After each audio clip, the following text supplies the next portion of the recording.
Hello, guess what? আজকে গিয়েছিলাম বসুন্ধরার রেসিডেন্সিয়াল এরিয়ার মেইন বোবা টি প্লেস চামিচিতে। I am honestly super excited because I absolutely love boba tea. Chamichi তাদের new আউটলেটটা রিসেন্টলি এখানে লঞ্চ করেছে। ট্রাস্ট মি, পুরো জায়গাটা একদম স্ট্যান্ডিং অ্যান্ড সুপার এস্থেটিক। এই আউটলেটটাতে pretty good amount of space আছে। ফ্রেন্ডস অ্যান্ড ফ্যামিলি নিয়ে চিল করার জন্য পারফেক্ট একটা স্পট।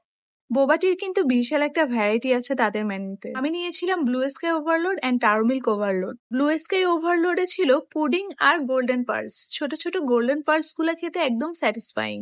দেন আমরা ট্রাই করেছিলাম brown sugar taro milk overload. This one's their best seller, আমার কাছেও দারুণ লেগেছে। Quality of their boba pearls are too good and soft. Boba pearls are pudding এর কম্বিনেশনটা এক কথায় অসাধারণ। আপনি চাইলে এক্সট্রা পুডিং বাড়িয়েও নিতে পারবেন। অ্যান্ড ইয়েস, তাদের এখানে আপনি সুগার লেভেলটা বাড়িয়ে কমিয়ে নিতে পারেন। সুগার অনেক বেশি হয়ে গেলে খেতে ভালো লাগে না। It was such a cozy little corner. এটা অনেক নাইসলি ডেকোরেশন করা ছিল।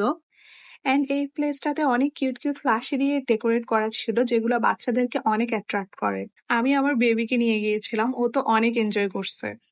অ্যান্ড আপনি চাইলে এখানে অনেক কিউট কিউট পিকচার ক্যাপচার করতে পারেন। অ্যান্ড লাস্টলি, ওদের প্রায় সব ড্রিঙ্কই 400 থেকে 500 টাকার মধ্যে ছিল, which I think is totally fair considering the test and vibe.